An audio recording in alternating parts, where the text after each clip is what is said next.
Donc, je voudrais souhaiter à notre ami ici, Taïb, à Réalité et au Forum une très longue vie. J'ai donc un grand plaisir d'être aujourd'hui parmi vous et l'honneur de modérer cette session.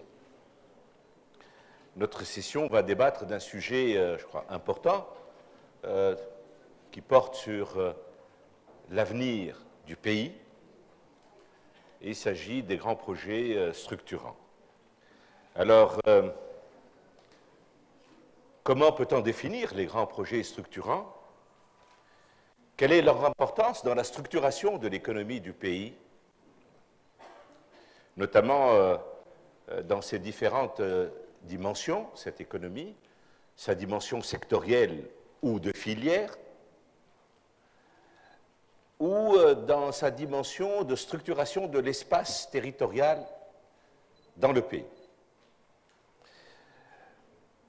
Mais aussi, je voudrais qu'on aborde aussi une dimension que j'appellerais une métadimension.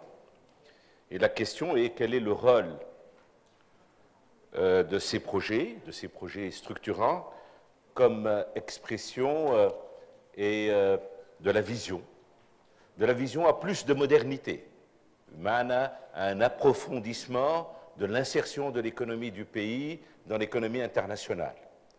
Également, dans sa dimension à plus de solidarité et plus d'inclusion. Et également à plus de performance de l'économie.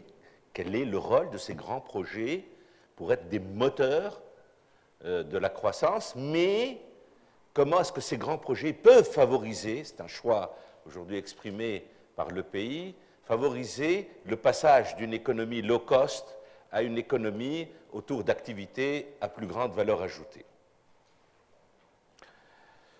Ces grands projets structurants doivent donc être l'expression et le véhicule de politiques publiques, de politiques industrielles, j'irai un peu plus loin, de politiques sectorielles, de politiques publiques sectorielles, d'ailleurs que nous avons abandonnées depuis quelque temps.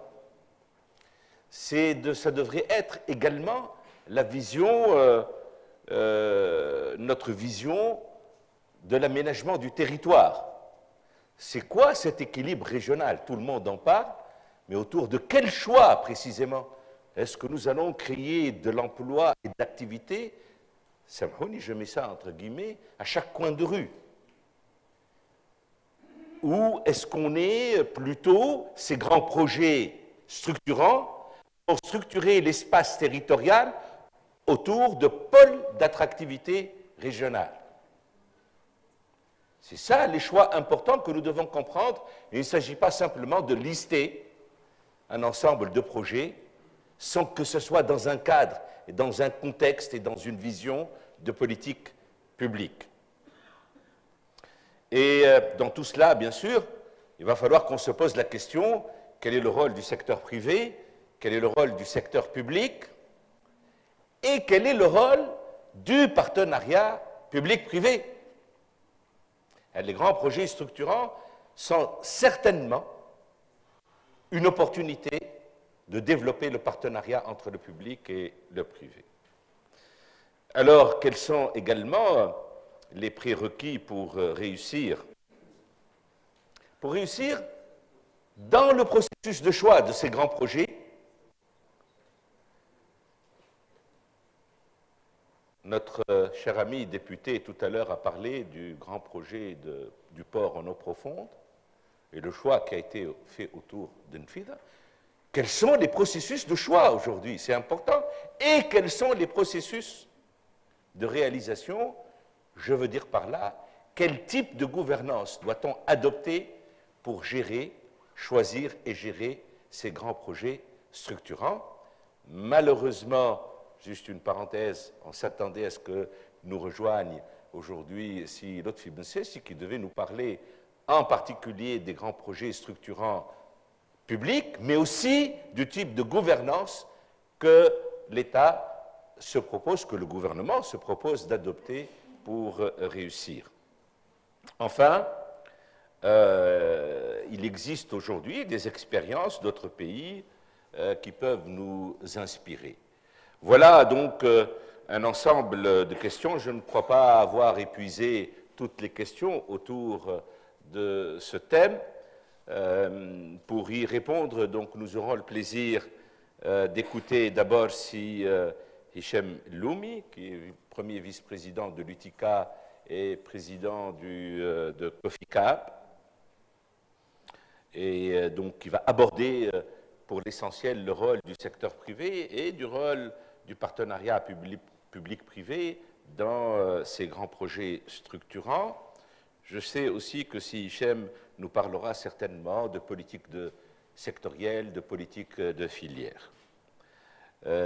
Nous allons ensuite écouter Madame Baumgratz, qui est professeure universitaire et qui va nous parler, qui va nous proposer quelques idées de grands projets structurants, notamment au niveau régional.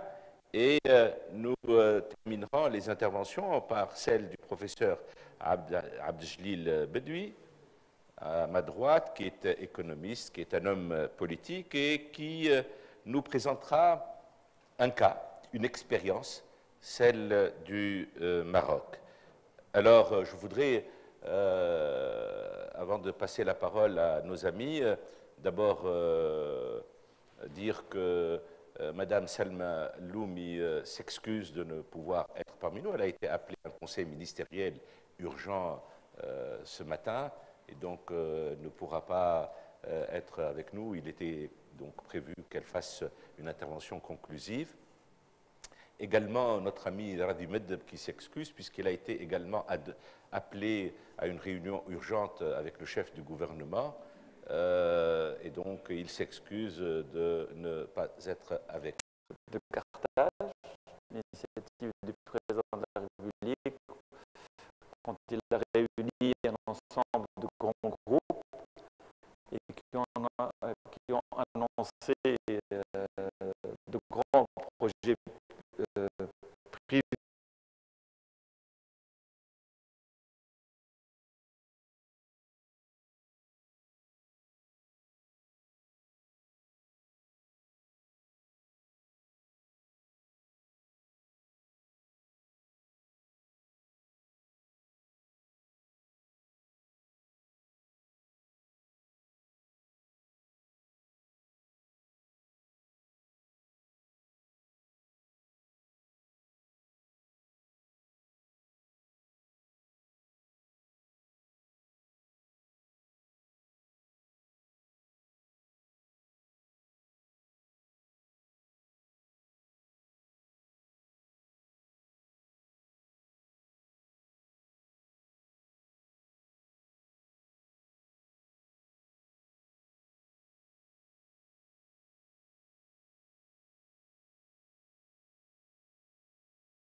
il y a eu des projets dans des filières agroalimentaires bien définies où la Tunisie se distingue. La filière de l'huile d'olive, donc il y a un volet agricole, il y a un volet industriel, il y a un volet exportation. Il y a un projet qui a été présenté de 200 millions de dinars. Il y a la filière des céréales, il y a beaucoup à faire dans ce domaine-là. Il y a la filière des dattes, c'est un secteur où la Tunisie est un leader mondial aussi. Donc c'est des filières où il y a des potentiels d'investissement et de création de richesses et de création d'emplois importantes. La filière du sucre aussi, c'est une filière importante. Il y a un grand projet à Jandoub et on parle d'un investissement futur de 100 millions de dinars. Donc ça, c'est aussi un projet structurant. C'est toute une filière qui comprend la partie... En fait, quand je parle de filière agroalimentaire, c'est des filières où il y a une partie agricole et une partie industrielle, agroalimentaire. Et... Donc là, c'est un secteur à fort potentiel où il y a des capacités importantes de création de richesses et de création d'emplois. Il y a le fameux projet d'attirer un constructeur automobile en Tunisie. Ça, c'est un vrai projet structurant privé. Le Maroc l'a fait une première fois, l'a fait une deuxième fois, et nous, on attend. La Tunisie a aujourd'hui toutes les conditions pour attirer un grand constructeur. Et ce type de projet, au départ, c'est 1 milliard de dinars. C'est 1000 millions de dinars. C'est 30 000 emplois. 5 000 chez le constructeur, 25 000 chez les équipementiers autour. Et ça, on travaille, secteur privé et secteur public, dans ce domaine-là. Donc, avec le ministère du Développement et de l'Investissement, l'UTICA et la nouvelle association Tunisia Automotive Association, nous travaillons pour attirer un constructeur automobile en Tunisie. C'est un vrai projet structurant. L'aéronautique est également une filière structurante. La Tunisie réussit, mais il faudrait peut-être attirer d'autres constructeurs. Nous avons Airbus déjà. Boeing est allé vers un pays concurrent. Bombardier l'a fait aussi. Il y a quelques idées. Il y a quelques idées pour attirer un projet structurant dans le domaine aéronautique où la Tunisie, dans la zone, le pôle aéronautique de Mrira, fait de très très belles choses. C'est un pôle aéronautique qui réussit bien et qui se développe. Il y a le textile. La Tunisie, malgré tous les problèmes que nous connaissons, ça reste un secteur à haut potentiel. On y travaille aujourd'hui. Il y a un CMR qui se prépare pour prendre des mesures pour déjà sauvegarder l'existant, mais également relancer ce secteur à travers les filières plus techniques, le textile haut de gamme. C'est un secteur structurant où la Tunisie a un potentiel, où nous avons des capacités et nous avons une culture industrielle réelle. Le secteur d'éthique, j'en ai parlé au départ, et là, c'est vraiment un secteur à très, très, très, très fort potentiel. Et tout à l'heure, il y avait un professeur de Nice qui a parlé des nouvelles évolutions sur la robotisation, sur l'industrie de demain, sur le rôle du digital. Vous savez que maintenant, on parle de l'industrie 4.0. Et c'est une industrie digitalisée, où la partie informatique et digitale est très présente. On parle d'objets connectés. Là, la Tunisie peut se positionner. Nous avons des capacités, nous avons des ressources humaines très intéressantes. Beaucoup quittent la Tunisie. Les diplômés qui sortent des écoles qui forment les ingénieurs et les masters en informatique forment pour la Tunisie, mais également forment pour l'international, pourquoi pas. C'est-à-dire, s'ils ne trouvent pas d'emploi en Tunisie, il y a toujours la filière de l'international et de l'expatriation. On voudrait garder nos jeunes et nos cerveaux en Tunisie, mais si on n'arrive pas à leur proposer du travail, c'est leur droit de chercher ailleurs. Et ceci, c'est aussi le cas de l'Europe, hein, et des pays avancés. Je connais plein de Français qui ne trouvent pas en France, qui vont en Suisse, qui vont en Allemagne, qui vont même dans des pays plus lointains.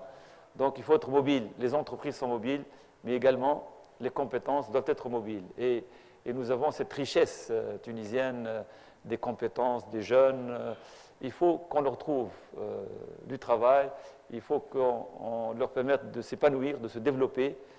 Nous souhaitons qu'ils restent en Tunisie, mais l'expérience internationale est unique. Moi, je préside un groupe international. Nous sommes actifs au Maroc, nous sommes actifs au Portugal, nous sommes actifs en Roumanie et dans d'autres pays. Mais ça vous donne une ouverture d'esprit, ça vous donne une culture de la performance, ça vous donne une reconnaissance internationale. Quand vous êtes reconnu en dehors des frontières nationales, c'est un plus. Donc, que nos jeunes diplômés aient cette reconnaissance internationale, c'est un plus. Ils peuvent être actifs ou travailler en Europe ou ailleurs, mais rester toujours liés à la Tunisie et à tout moment être prêts à retourner dans notre pays. Tout à l'heure, il y avait Sislim Feriani, qui est une des plus grandes compétences tunisiennes en matière financière. Il avait une excellente position à Londres, et là, il retourne à son pays pour aider la Tunisie. Il est PDG de la BFPME et il est en train de travailler pour développer les régions, pour soutenir les régions, et c'est très bien. Donc, il y a beaucoup de potentiel. Hein. Donc, je dis qu'il faudrait que peut-être le gouvernement s'intéresse plus à ces projets structurants, publics, PPP, privés. Bien sûr, le privé, c'est lui qui devra prendre l'initiative, mais il faut qu'il y ait également un soutien des autorités et de l'exécutif pour que les projets se réalisent rapidement, qu'il y ait la bonne efficacité, qu'on puisse rapidement créer de l'emploi, créer de la richesse, exporter, ramener des devises. On a besoin de ça. Donc, en fait, le monde appartient non pas à ceux qui sont les plus intelligents, mais à ceux qui sont les plus rapides.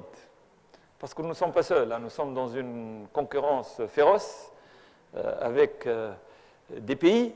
Ce n'est pas uniquement des entreprises. Nous, entrepreneurs, nous sommes en compétition avec les entreprises mondiales, allemandes par exemple, mais on a de très bonnes relations avec l'Allemagne, parce que les Allemands sont très intelligents, ils sont dans la logique win-win, donc ils investissent en Tunisie, ils font travailler les Tunisiens. D'ailleurs, il y a une chose très intéressante pour les entreprises allemandes, c'est que la plupart des entreprises allemandes basées en Tunisie emploient des Tunisiens, de l'opérateur jusqu'au directeur général. Et ça, c'est une bonne chose. Donc, que ce soit une entreprise tunisienne ou étrangère, ce sont toujours des Tunisiens qui travaillent. Et ça, c'est très, très important. Moi, je laisse la place au débat. Je peux continuer, mais je pense qu'il vaut mieux laisser les autres intervenants parler. Mais pour le débat, je suis prêt à intervenir. Merci. Merci, chef. Juste deux ou trois commentaires. D'abord, c'est vrai que le gouvernement aujourd'hui fait beaucoup de communication sur le soutien à la petite et moyenne entreprise. Dans la loi de finances, d'ailleurs, ils ont mobilisé 250 millions de dinars pour le financement des fonds propres. Ceci n'est pas en contradiction avec cela. Parce que Vietnamien à cette culture d'entreprise que Bisertex a développée. Donc ça,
pour moi, c'est un modèle qui pourrait faire des exemples.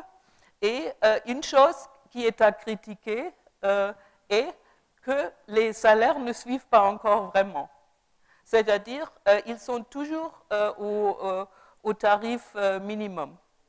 Et ça, c'est une chose pour laquelle il faut lutter pour dire aux entreprises qui, très souvent dans les offshore, ne payent pas d'impôts, et ils sont aussi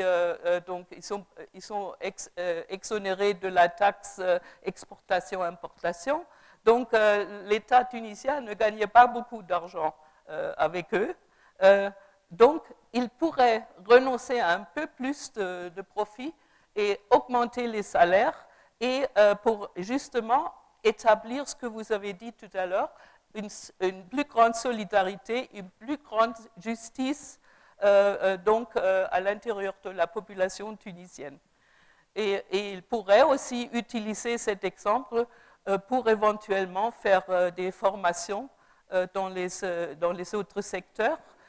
En tout cas, Bicertex a un centre de formation à l'intérieur de l'entreprise et c'est ouvert pour les formateurs en textile de la Tunisie. Donc, c'est tout un ensemble qui est assez positif. Un autre point pour améliorer la justice et l'équilibre et aussi la compétence démocratique semble être aussi un autre exemple allemand, c'est les universités populaires. Ce serait surtout pour les régions.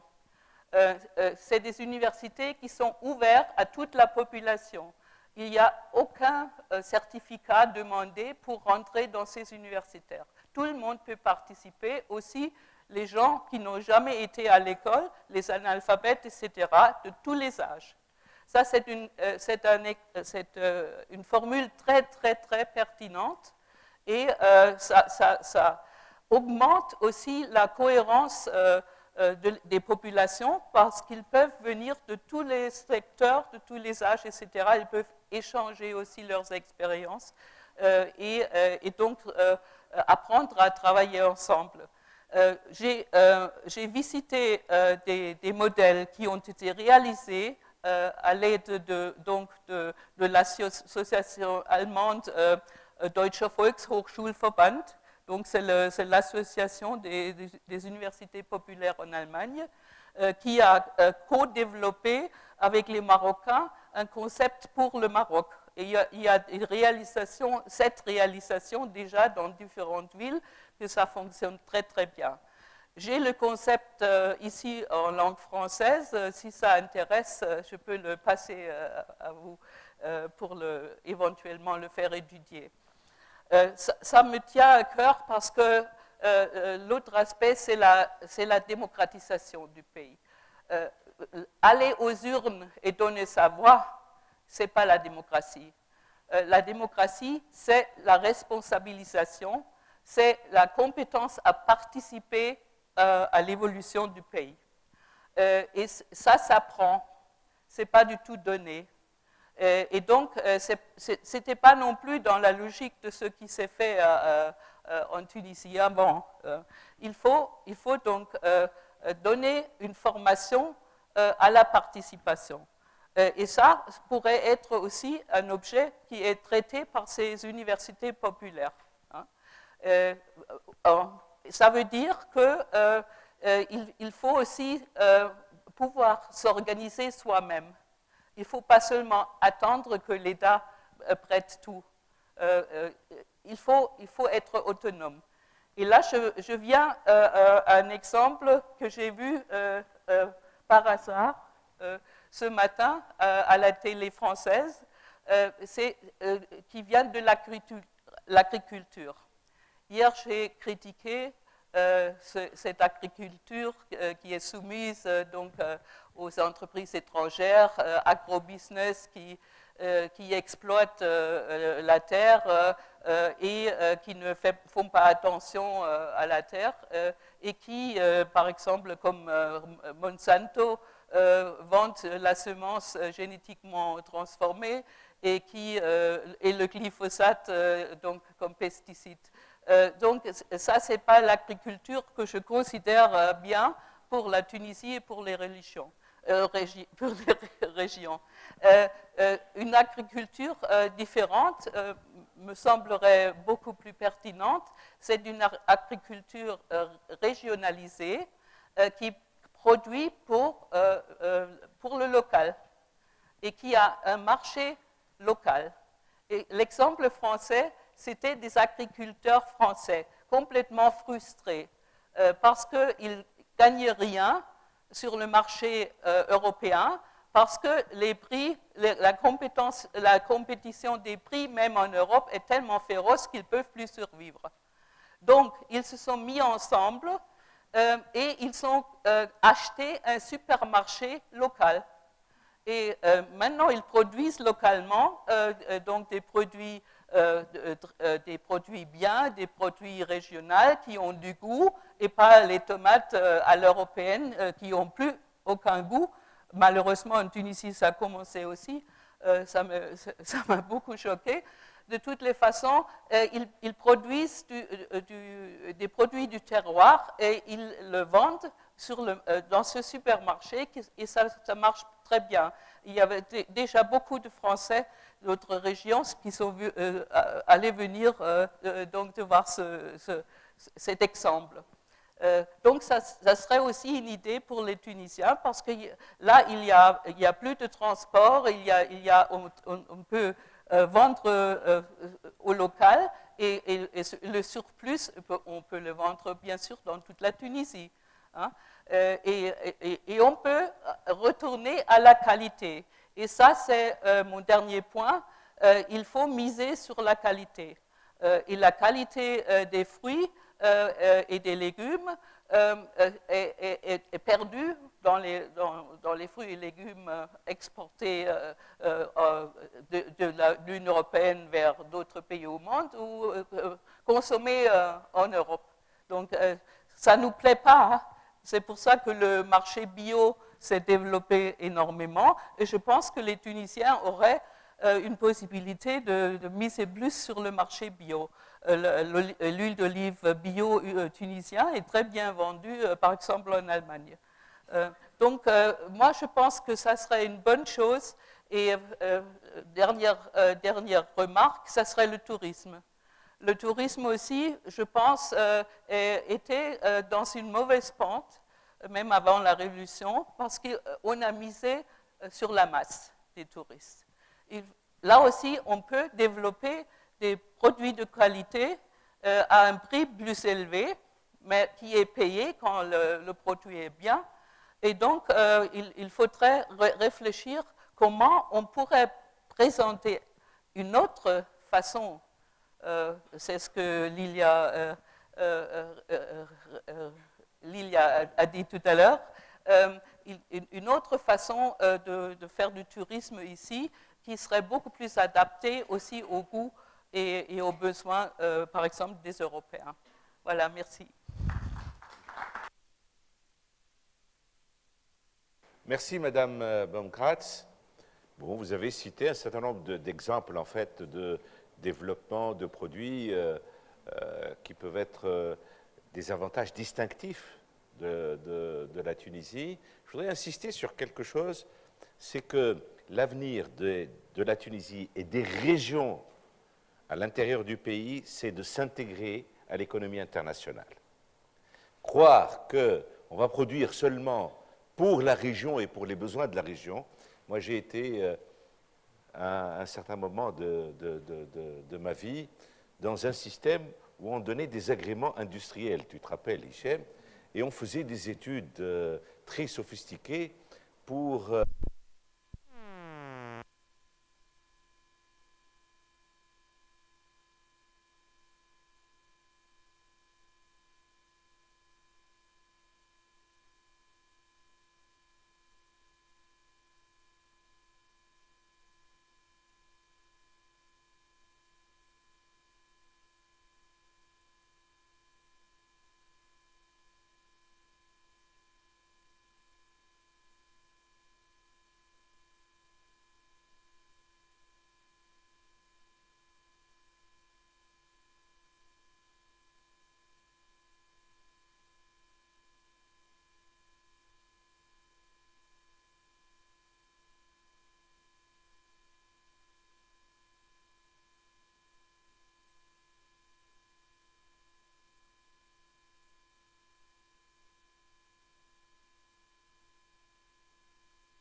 sont devenus publics à la même date, vers la fin du siècle dernier, début du siècle actuel. Mais 20 ans plus tard, le Maroc réalise et nous on se gargarise de beaucoup de parottes, et même plus. Et on a acquis un comportement dangereux. Vous me permettez d'être critique, je fais mon autocritique. Je suis